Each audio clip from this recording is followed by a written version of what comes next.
Welcome viewers. Welcome to Physics World by Spark Sudhakar. Today we will see the concept of divergence. Okay.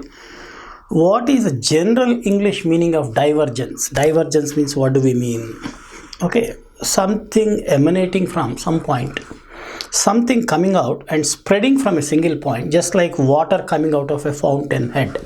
Okay, that's called divergence. Convergence is opposite.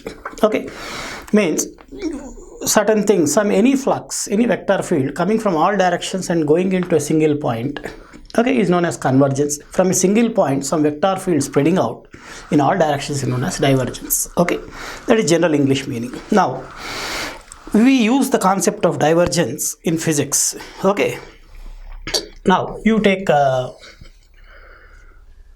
divergence is mathematically represented by an operator, mathematical operator called del bar. Okay, del bar is equal to I dou by dou x plus j dou by dou y plus k dou by dou z, I cap, j cap, k cap. Okay, this is a space operator. Okay, three-dimensional space operator del bar. It is known as divergence operator. Okay, now what is how do you understand divergence? Means you take some vessel, tumbler, okay, a glass, something like this, with a small hole at the bottom. Small hole at the bottom. Okay. Now there is one hole. Whatever you put inside will leak out of this hole. Now I'll put, suppose, say half liter milk into this glass. Okay, and I'll see how much milk is flowing out of this glass. How much milk is flowing out of this glass. So I say I have put half liter milk inside. Okay, right, I'll measure the amount of milk that is coming out. Okay, if I measure the amount of milk that is coming out, volume, suppose I found 1 liter. Okay, 1 liter milk has come. Okay, means what is happening here? Amount of milk going into the glass is less. Amount of milk coming out of the glass is more. Okay, initially I've taken empty glass only. There is no milk inside. But after putting half liter milk, I got 1 liter milk outside. That is amount of that vector field, milk or whatever it is, going into this region is less and the coming out of the region is more. We say divergence of the milk flow around this glass is positive del bar dot b bar. This is called divergence. Okay, dot product of del and the vector field, del bar dot milk flow I am talking about. Okay, so del bar dot m bar, okay, is equal to positive, I say. Okay, divergence is positive. Why? Right, less amount of milk is going into and more amount of milk is coming out, means that region is acting like that. Divergence is positive. I am saying divergence is positive in some region. In this glass region, divergence is positive means what does it mean physically?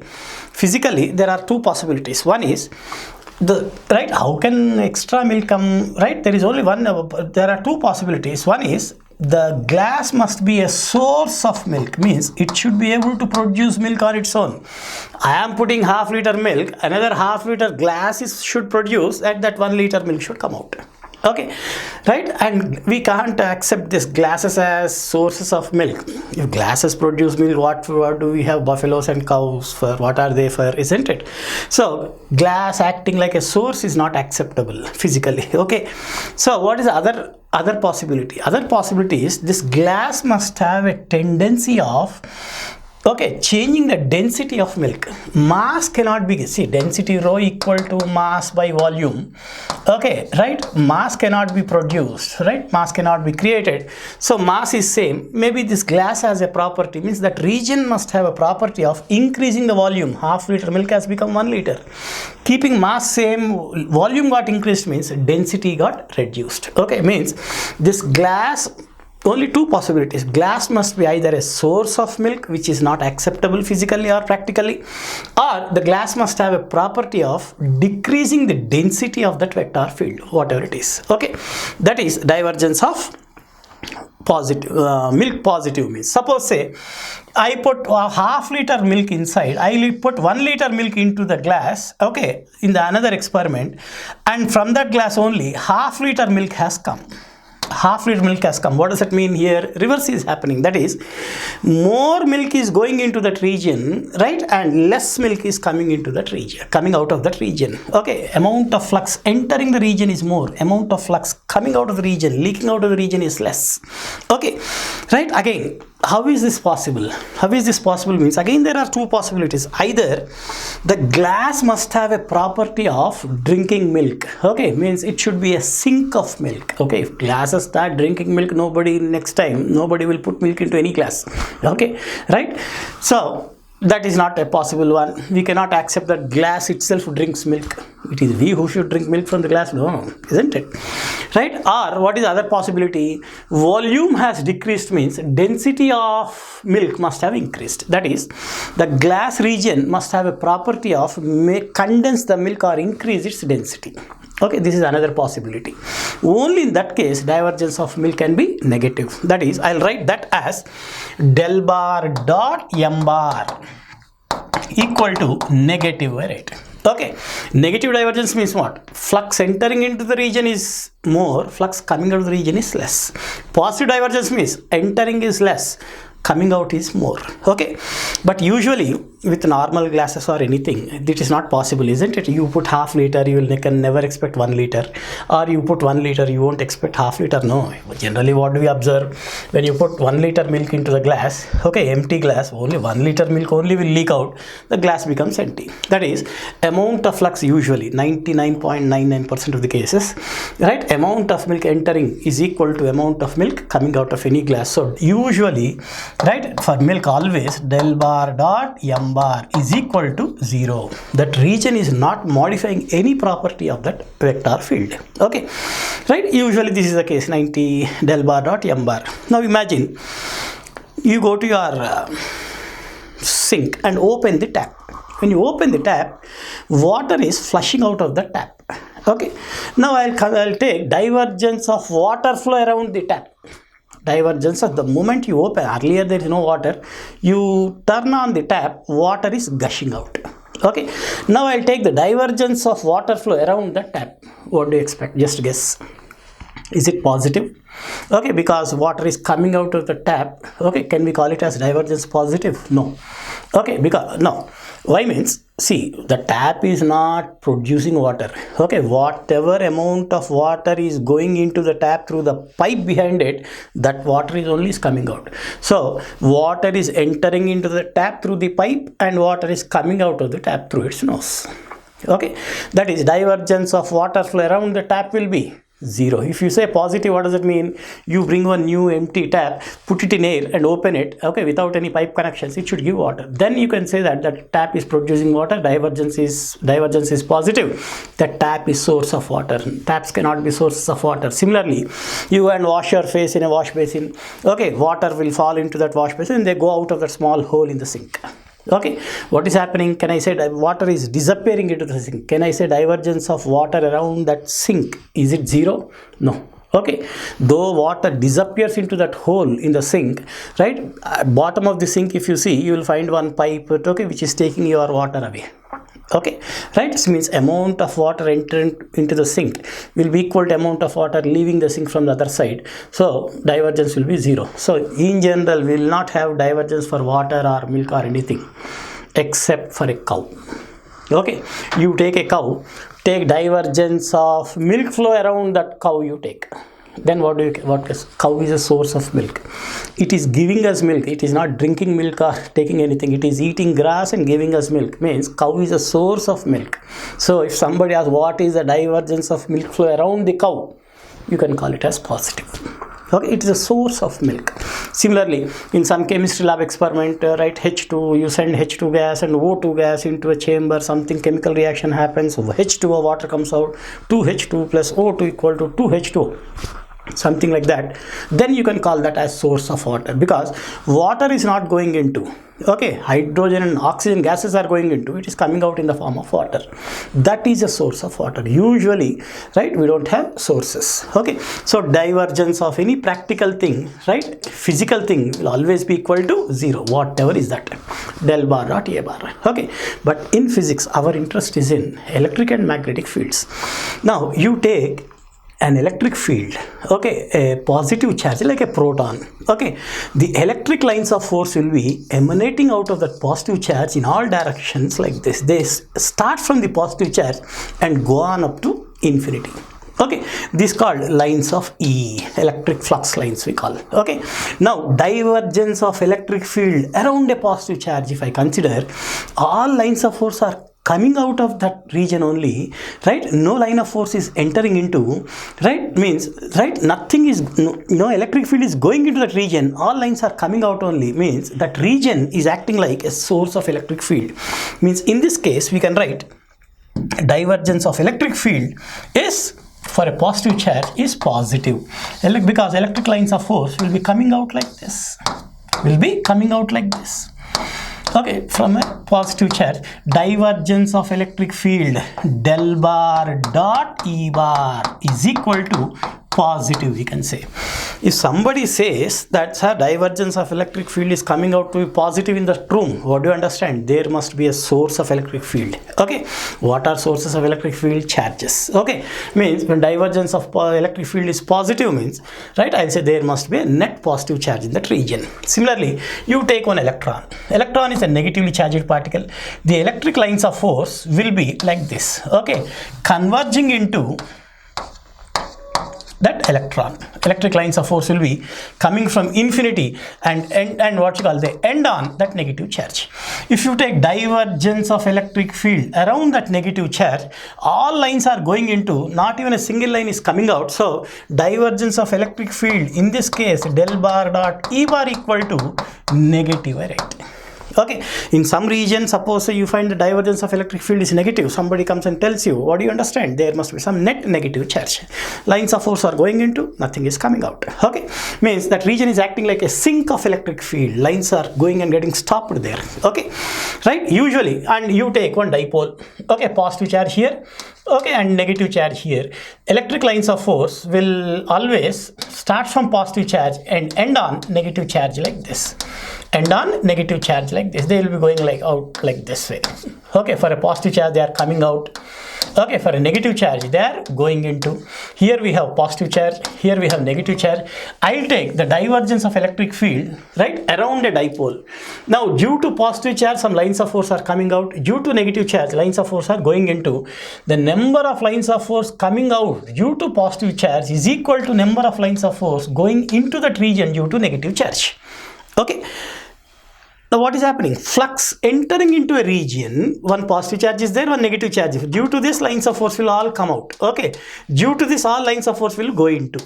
Okay, number of lines of force entering into the region is equal to number of lines of force coming out of the region. Divergence of electric field around this region del bar dot E bar is equal to, right, 0 we can write.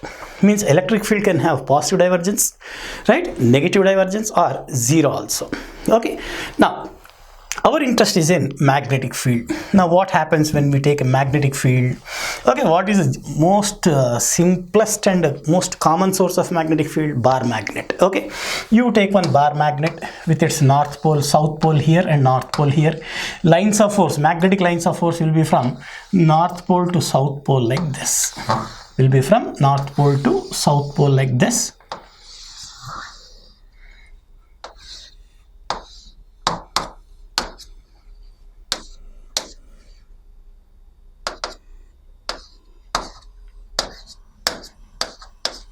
Okay,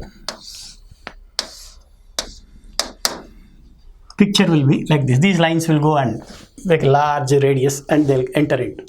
Is this picture complete? This is how we represent a dipole bar magnet. Is this picture complete? Is this picture complete? No. Okay, what happens is outside the magnet lines of force appear to start from the north pole and go into the south pole, but right inside the magnet they'll go from south pole to north pole, such that magnetic lines of force will always form closed loops like this. Closed loops like this. Okay, right, means outside the magnet lines of force are from north pole to south pole, inside the magnet lines of force are from south pole to north pole. Now I'll see the divergence of magnetic field del bar dot B bar. del bar dot B bar around a north pole. I'll see. Okay, if I take divergence of magnetic field around a north pole like this, what do I get? Number of lines of force appear to come out of the north pole, outside the magnet, but inside the magnet, lines of force are entering into the north pole from south pole. The number of lines of force entering from south pole to north pole inside the magnet is equal to the number of lines of force which appear to emanate out of the pole from the north pole, out of the magnet from the north pole. Okay, means the number of lines entering is equal to number of lines leaving. So divergence of magnetic field around the north pole, 0. Okay, now let us consider what happens near south pole. Okay, what happens near a south pole? Lines of force outside the magnet appear to enter into the south pole. Okay, divergence appears to be negative if you consider only outside region, but inside the magnet, lines of force are going away from south pole and entering into north pole. Number of lines of force entering into the south pole is equal to number of lines of force leaving the south pole here also. So here also divergence of magnetic field will be 0. Okay, now outside the magnet anywhere, suppose I'll put my fist like this. Okay, here some 2 lines of force are appearing to enter into my fist and 2 lines of force will leave my fist. Here also divergence of magnetic field, number of lines entering is equal to number of lines leaving.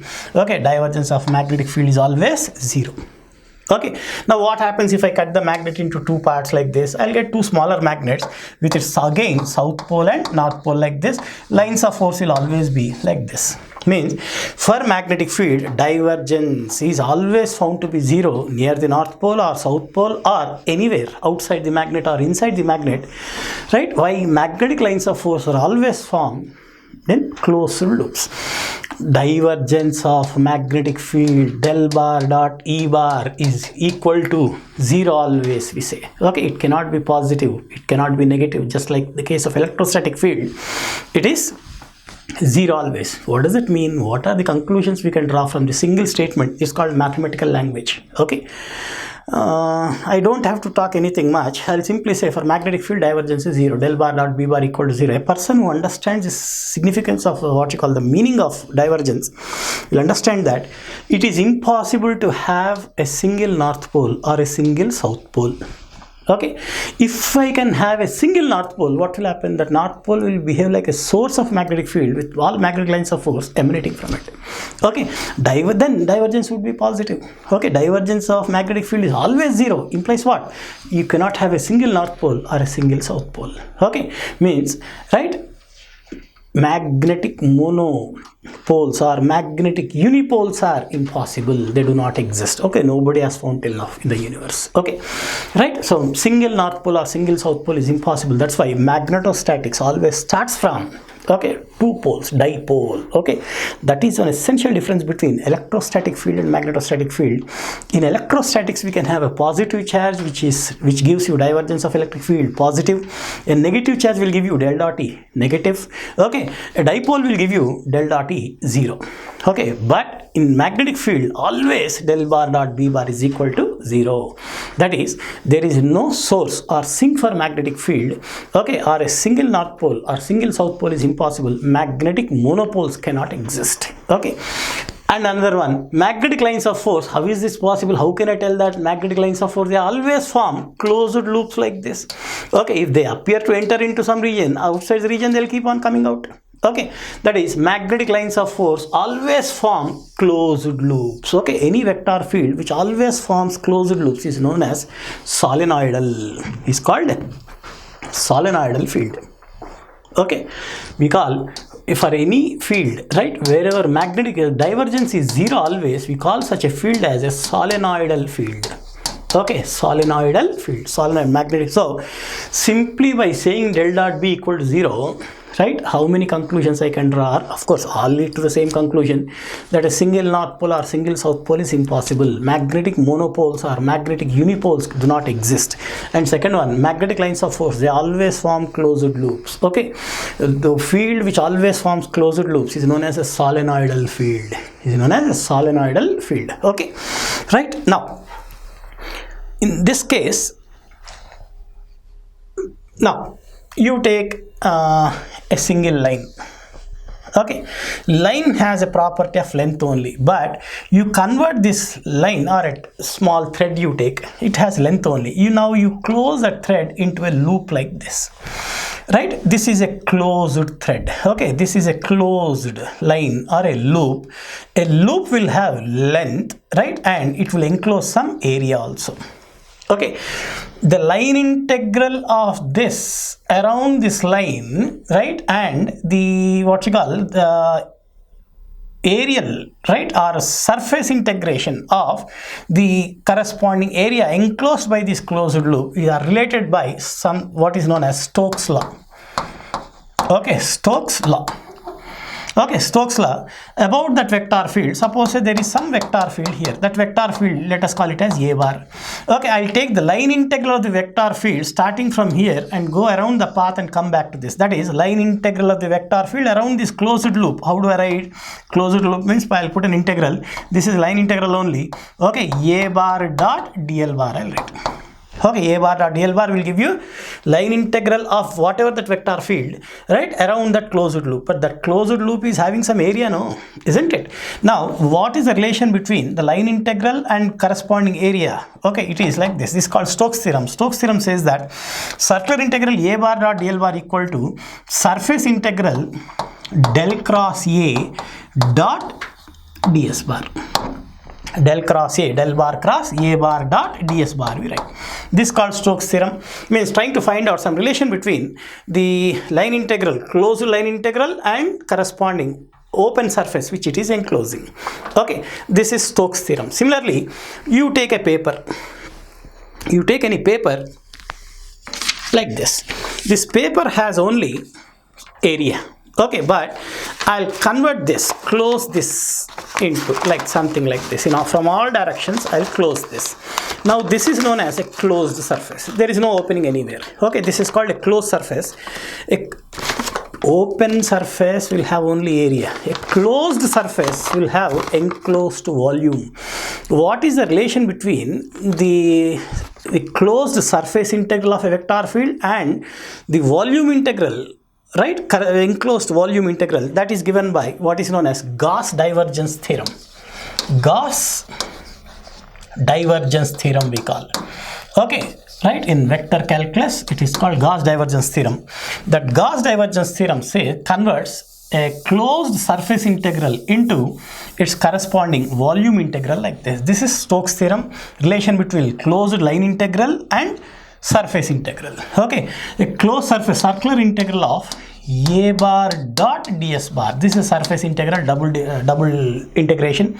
Okay, right, A bar dot ds bar equal to volume, corresponding volume, del dot A, divergence of A, del bar dot A bar dv. This is volume integration.